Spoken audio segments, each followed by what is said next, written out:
Mac युद्ध निवारण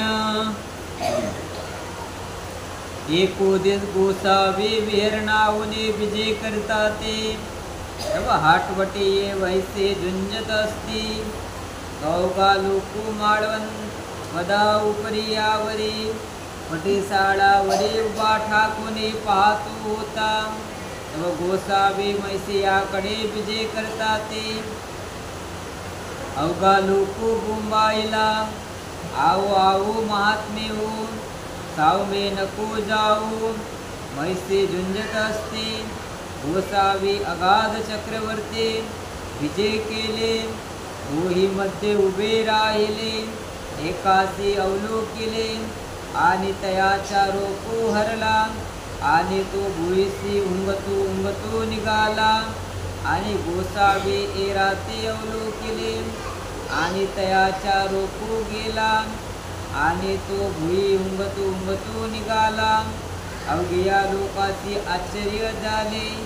लोक म्हणे जिजी आजी गोसावी आमते राखिले एरबी हे आमते निपट मारी तेजी मग गोसावी गुंपेसे विजय केले अंक मयूक युद्ध निवारण मयीक युद्ध निवारणे।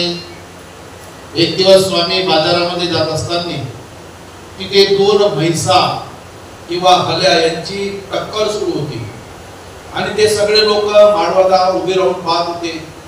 काही आपल्या घरावर उभे राहिले, काही उंच टेकडावर उभे राहिले आणि तिथे मधात कोणी जात नव्हतं। तेव्हा स्वामी त्या बाजार चौकामधून जात असताना सर्व लोक ओरडायला लागले की जिजी तिकडे जाऊ नका, तिकडे दोन म्हैसे म्हणजे लढाई करत आहेत। तेव्हा स्वामी त्यांच्याकडे पाहतात आणि स्वामी सरळ अगाधत्व स्वीकार करतात। तो दोघीच्या मधामध्ये जाऊन उभे राहतात आणि एकाकडे पाहतात तर त्याचा रोष शांत होतो, तो भुई घुंगत निघून जातो आणि तसंच स्वामी दुसरीकडे पाहतात, दुसऱ्या म्हैसाकडे पाहतात आणि त्याचाही रोष नाहीसा होतो, तोही भुई घुंगत निघून जातो। तेव्हा सर्वचे सर्व स्वामींकडे येतात आणि स्वामींना नतमस्तक होतात, दंडवत करतात आणि स्वामींना म्हणतात की जिजी आपण आलात म्हणून यांचा रोष नाहीसा झाला, हे निघून गेले